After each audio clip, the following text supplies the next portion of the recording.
Hi guys! Ito guys, so yung ginawa ko for today's vlog. Ito yung ulam ng mga alaga ko ngayon. At saka meron akong nireading pinakuluan na pinapakuluan kong atay ng manok. Ulam nila yan. Yung pinakuluan kong atay ng manok.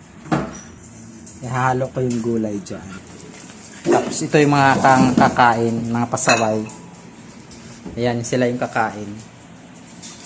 Mga pasaway kong alipores.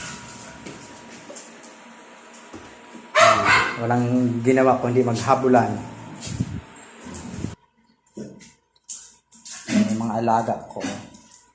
Si Prada. Niluto ako ng ulam nila.